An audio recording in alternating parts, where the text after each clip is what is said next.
कल हमने वीडियो के अंदर आप सभी बच्चों को ये बताया था कि केमिस्ट्री में से क्या क्या इंपॉर्टेंट पोर्शन है जो आपको नीट एग्जामिनेशन और जेईई एडवांस एग्जामिनेशन के लिए तैयार करना है। हर चैप्टर की चेकलिस्ट का वीडियो कल हमने अपलोड किया था। आपने जिस बच्चे ने नहीं देखा होगा उसको डिस्क्रिप्शन में लिंक दिया जाएगा ताकि एक ओवरऑल आइडिया हो जाए, एक ओवरऑल व्यू हो जाए कि हर चैप्टर में से क्या क्या इंपॉर्टेंट चीज़ है जो आपको तैयार करनी चाहिए। अब आइए आज हम ये सीखते हैं कि सॉल्यूशन चैप्टर में से वो क्या क्या इंपॉर्टेंट पोर्शन है जो आपको आना चाहिए, और शॉर्ट में ही हम आपको इसका एक रिवीजन करवाते हैं जिस तरह से कम ये सॉल्यूशन चैप्टर आपका अच्छे से तैयार हो जाए। सबसे पहले सॉल्यूशन के अंदर आपने कंसंट्रेशन को याद करना है। कंसंट्रेशन का मीनिंग है amount of solute in given amount of solution. अब इस बात को आप कई तरह से कर सकते हैं, जैसे कंसंट्रेशन होती है मास परसेंटेज, इसका मतलब wait of solute present in 100 gram of solution, और इसका फार्मूला हो जाएगा वेट ऑफ सॉल्यूशन इनटू 100। तो एक कंसंट्रेशन आपकी याद हो जाएगी।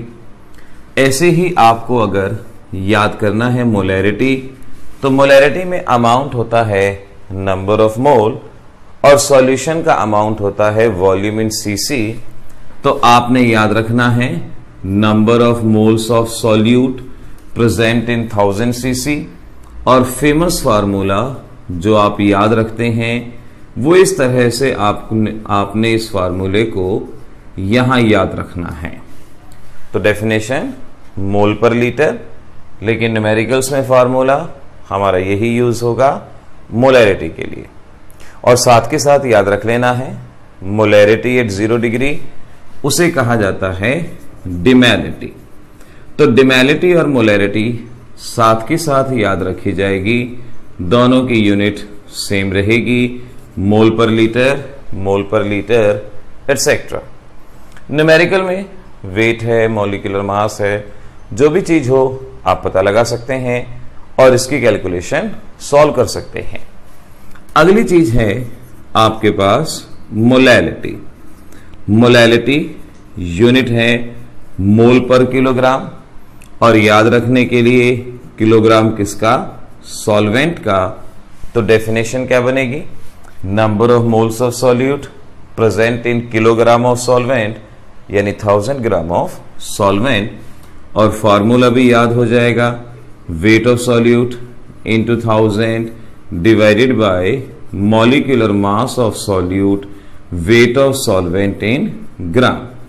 तो पहले जरूरी होगा आपको ये सभी फार्मूले याद हो, इनकी यूनिट याद हो एटसेट्रा।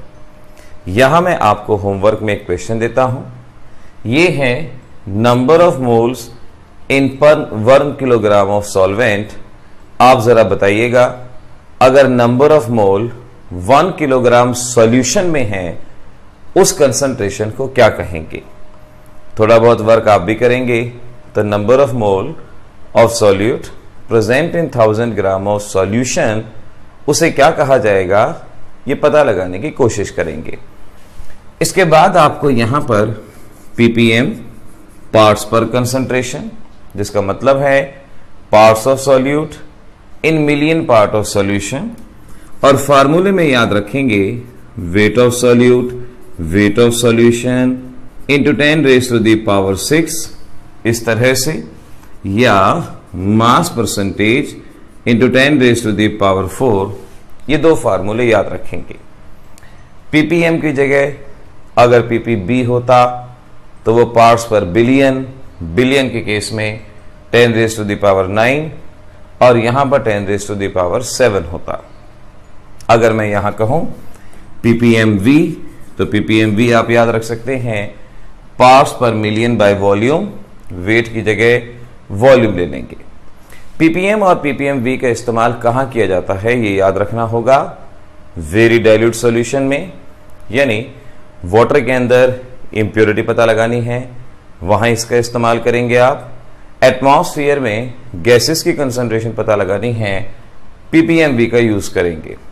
पोल्यूशन सर्टिफिकेट आपने देखा होगा दिया जाता है तो ppm ppmv दोनों ही वहां इस्तेमाल किए जा सकते हैं। वाटर में इम्प्योरिटी पता लगानी हो, ppm कंसंट्रेशन का आप यूज करेंगे। तो एक एक चीज को नोट करते जाइएगा कंसंट्रेशन के लिहाज से। ऐसे ही अगला आपको मोल फ्रैक्शन और मोलैलिटी में रिलेशन जानना है।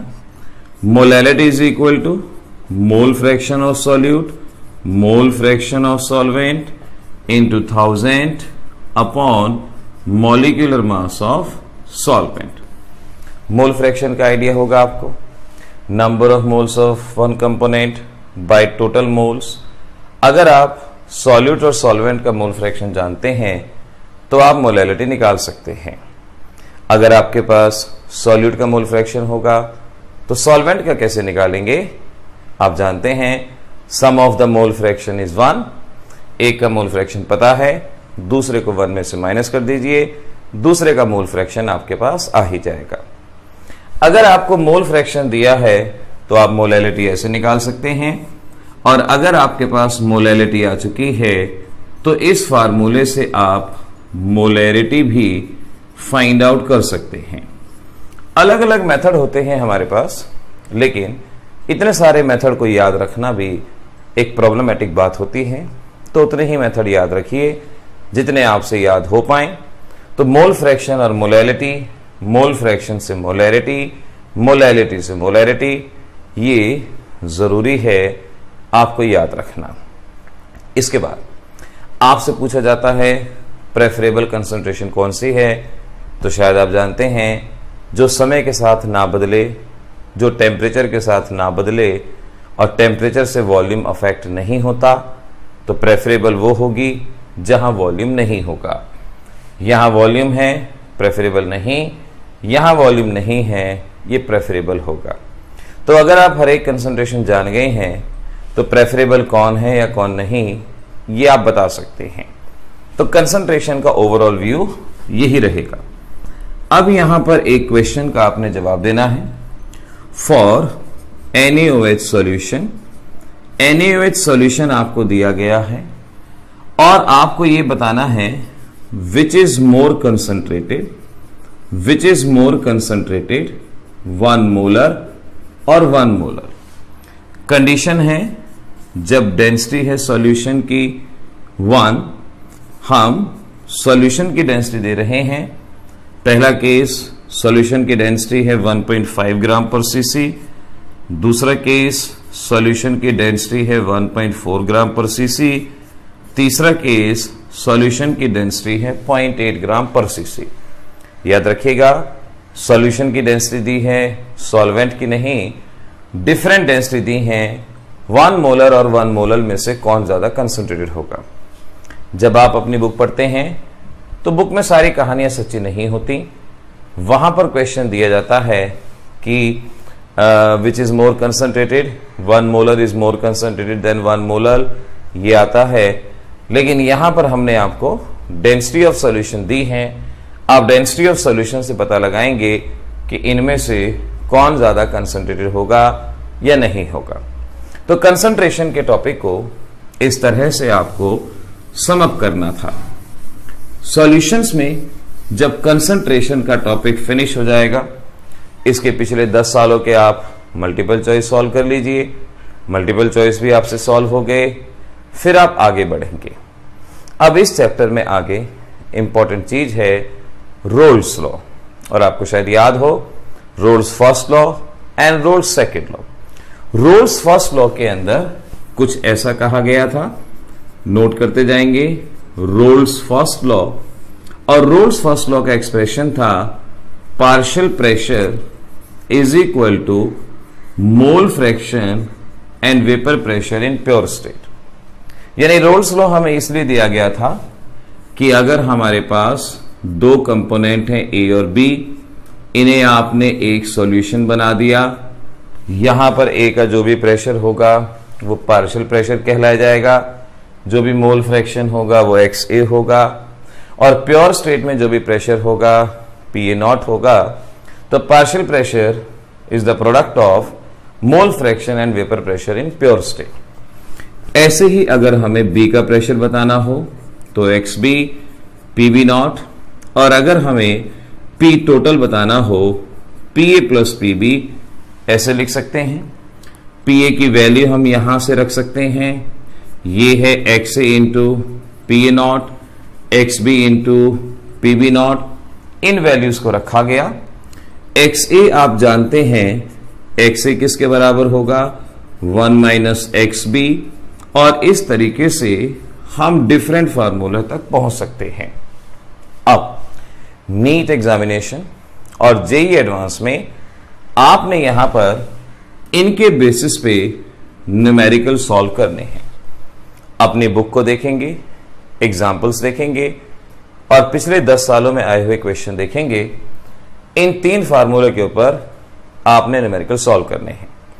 ध्यान रखेंगे, अगर आपको सॉल्यूशन और वेपर प्रेशर कहा गया है तब आप इस तरह से इस फार्मूले को सॉल्व करेंगे और अपने जवाब तक पहुंचेंगे।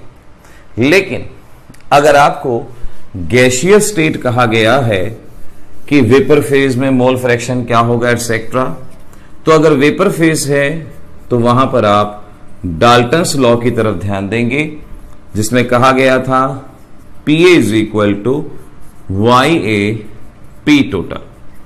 मोल फ्रैक्शन गैसियस स्टेट में सेपरेट शो करने के लिए हमने YA लिखा है, XA भी लिख सकते थे, जस्ट टू डिफरेंशिएट YA लिखा गया है। तो यहां पर partial pressure vapour pressure in pure state था, यहां P टोटल है, और for second gas YB P total, और अगर दोनों को डिवाइड कर दूं PA plus PB YA plus YB। यहां इसके ऊपर भी आपसे क्वेश्चन पूछे जाते हैं, इसको भी ध्यान से कर लेंगे। गैसियस स्टेट के अंदर एक का मोल फ्रैक्शन गिवन है, एक का नहीं है, निकालना है या इसका प्रेशर निकालना है, आप यहां से सॉल्व कर सकते हैं। तो इस तरीके से आपको रोल्स लॉ के फर्स्ट लॉ के न्यूमेरिकल्स जो 4 फार्मूले बताए, इस बेसिस पे आपको सॉल्व करने हैं। रोल्स का आपको सेकेंड लॉ याद होगा। सेकेंड लॉ था for solution having non volatile solute, और सेकेंड लॉ के अंदर आप जिस एक्सप्रेशन तक पहुंचते हैं PA not minus PS upon PA not XB, यानी relative lowering of vapour pressure of a solution having non volatile solute is directly proportional to mole fraction of solute. जितना solute का मोल फ्रैक्शन ज्यादा होगा, vapour pressure कम होगा। ये क्या था, vapour pressure of pure solvent, vapour pressure of solution, mole fraction of solute, ये हमें याद होगा। आपकी आसानी के लिए इसको मॉडिफाई किया जाता था, और मॉडिफाई करके आपको शायद याद हो, हम ऐसे लिखते हैं NB upon NA plus NB। अगर सॉल्यूशन की कंसंट्रेशन 5% से कम है या 5% है, या आपसे डाइल्यूट कहा गया है, डाइल्यूट सॉल्यूशन में सॉल्यूट बहुत कम होगा, उसको नेग्लेक्ट कर सकते हैं, और इस तरह से हम इस फार्मूले का यूज कर सकते हैं। मल्टीपल चॉइस में क्योंकि हमें अप्रोक्सीमेशन चाहिए होते हैं, तो आप अप्रोक्सीमेशन में इसका यूज कर सकते हैं, और सभी ऐसे क्वेश्चन जहां नॉन वोलेटाइल सॉल्यूट होगा इसके थ्रू सॉल्व करेंगे। तो रोल्स लॉ में वेपर प्रेशर लिक्विड और वेपर कहा गया है तो फर्स्ट लॉ, अगर सिर्फ गैसियस कहा गया है डाल्टन्स लॉ, अगर नॉन वोलेटाइल सॉल्यूट भी दिया गया है तो ये आपका सेकेंड लॉ।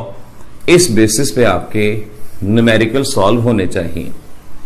फिर आपको आइडियल और नॉन आइडियल सॉल्यूशन पढ़ना है। आइडियल सॉल्यूशन जो रोल्स लॉ को फॉलो करते हैं, नॉन आइडियल जो नहीं करते। कोई भी सॉल्यूशन 100% आइडियल नहीं होता, near about ideal behaviour show किया जा सकता है। आइडियल सॉल्यूशन की एक ही खास बात है, और वो है solvent solute interaction is almost equal to solvent solvent solute solute. तो अगर क्वेश्चन पूछते हैं what is the cause of ideal behaviour, तो आपका जवाब रहेगा solvent solute interaction is the cause of ideal behaviour.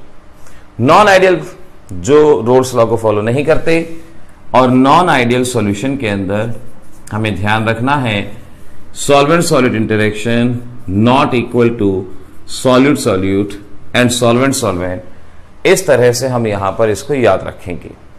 तो ऐसे इस फर्स्ट वीडियो के अंदर हमने आपको कंसंट्रेशन, रोल्स लॉ और आइडियल सॉल्यूशन के बेसिस पे कैसे क्वेश्चन आते हैं वो बताए।